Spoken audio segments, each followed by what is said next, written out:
बिस्मिल्लाहिर्रहमानिर्रहीम अस्सलाम वालेकुम। आज माई हलाल किचन में हम सरसों का साग बना रहे हैं।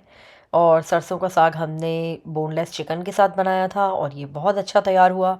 तो हमने सोचा कि इसकी रेसिपी हम स्टेप बाय स्टेप आपको देते हैं ताकि आप भी इस रेसिपी को बनाएं और इसको एंजॉय करें। तो सरसों का साग हमने बेसिकली वाइट राइस के साथ सर्व किया था, जो प्लेन वाइट राइस होते हैं बॉयल, उसके साथ ये बहुत अच्छा लगा। और हमने इसको बेसिकली तीन चीज़ों के साथ मिलाकर पकाया था। एक तो सरसों का साग था और एक नॉर्मल पालक थी, जो कि मार्केट में आम हर सीज़न में मिल जाती है पालक। और ये बीच में जो आपको नज़र आ रहा है ये सोया है बेसिकली।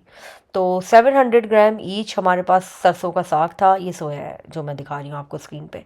700 ग्राम सरसों का साग था, 700 ग्राम्स ही हमारे पास पालक थी। और ये जो सोया है मेरा ख्याल से ये 400 ग्राम्स के करीब होगा। और इसके अंदर 6-7 हरी मिर्चें थी, वो भी क्योंकि ग्रीन है तो इसलिए क्लियरली नज़र नहीं आ रही हैं। टमाटर लिए थे हमने 3 से 4, उनको स्लाइसेस में काट लिया था। थोड़ा सा फ्रेश जिंजर गार्लिक मैंने ऑन द स्पॉट ही इसको क्रश कर लिया था हाथ की मदद से। और मसालों में हमारे पास कुटी हुई लाल मिर्चें हैं 1 टीस्पून, और रेड चिली पाउडर है 2 टीस्पून, और हल्दी है हाफ़ अ टीस्पून से थोड़ा ज़्यादा, और ज़ीरा पाउडर है 1.5 टीस्पून, और धनिया पाउडर है 1.5 टीस्पून। इसके अलावा हमने इसकी कुकिंग की थी एक ख़ास किस्म के ऑयल में। बेसिकली हमने इसको सरसों के तेल में ही बनाया था, तो सरसों के तेल में ये बहुत अच्छा बना। इसके अलावा घी भी हमने इसको यूज़ किया था बनाते हुए। तो ये सारी चीज़ें हमने ली थी। और चिकन थी हमारे पास 600 ग्राम से करीब चिकन होगी। तो सबसे पहले हाफ़ कप आप सरसों का ऑयल ले लें। अगर आप सरसों के ऑयल में नहीं पकाना चाहते तो आप इसको नॉर्मल तेल में या फिर रेगुलर जो घी होता है उसमें ही बना सकते हैं। घी या बटर से भी ये बहुत अच्छा बनता है, वो भी आप इसके अंदर डाल सकते हैं। तो लेकिन मैंने घी और सरसों का तेल बेसिकली इन दोनों चीज़ों को मिक्स कर लिया था। तो बस अब सबसे पहले जो हमने जिंजर गार्लिक क्रश करके रखा था उसको हम ऑयल में डाल देंगे। हमें इसको बहुत ज़्यादा ब्राउन नहीं करना, लेकिन थोड़ा सा हम इसका कलर चेंज करेंगे। और एक साइड पे एक मीडियम साइज़ की प्याज थी, उसको भी मैंने स्लाइसेस में काट लिया था। अब 5 से 7 मिनट लगेंगे कि इन सब चीज़ों का कलर चेंज हो जाएगा, थोड़ा सा लाइट ब्राउन की तरफ आ जाएगा।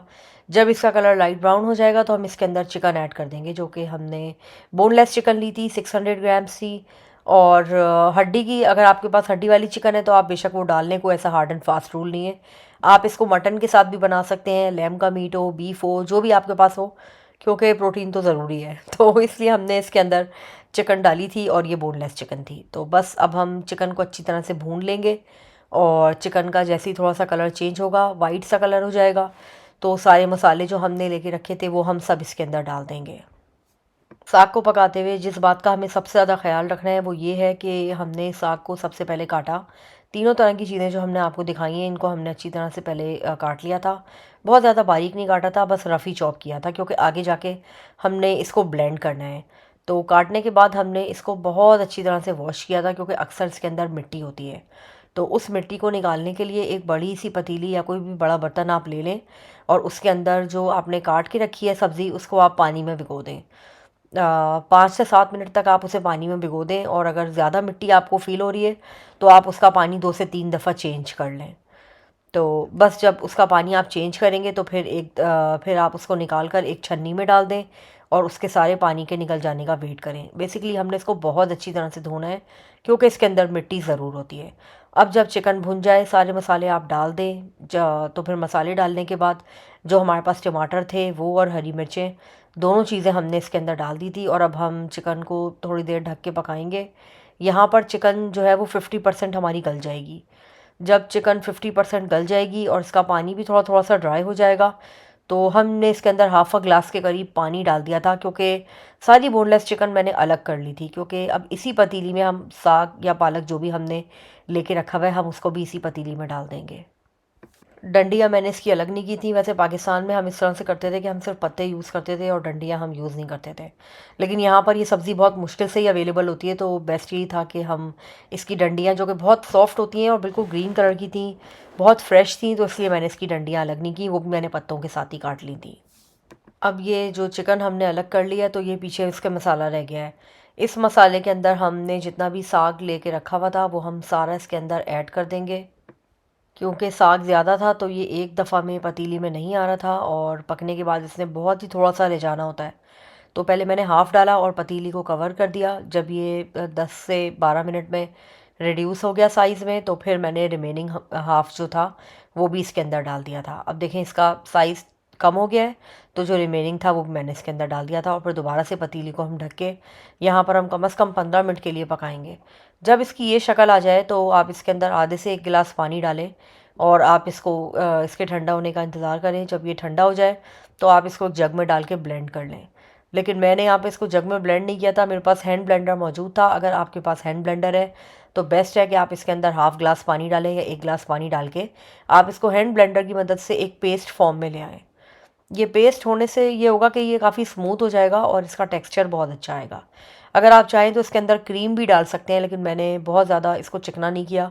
लेकिन मैंने इसके अंदर घी डाला था 2 से 3 चमचे, और जब ये पेस्ट इसका अच्छी तरह से बन गया और साग सारा स्मूथ हो गया, तो जो चिकन हमने एक साइड पे रोक के रखी हुई थी, जो कि ऑलरेडी 50% कुक थी और रिमेनिंग 50% अभी पकना बाकी था, तो वो हमने इसके अंदर डाल दी थी। यानी कि घी डाला 2 से 3 चमचे, और जो चिकन थी वो भी मैंने इसके अंदर ऐड कर दी। अब इसके बाद भी मैंने इसको 30 से 35 मिनट्स के लिए पकाया था, क्योंकि इसके अंदर पानी था, वो पानी हमें कम्प्लीटली ड्राई करना था। और चिकन भी अभी कसर वाली थी और पालक भी अभी पूरी तरह से पकी नहीं थी। तो इन तीनों चीज़ों को अभी हमने इसके बाद भी 35 टू 40 मिनट्स ही बल्कि पकाया होगा।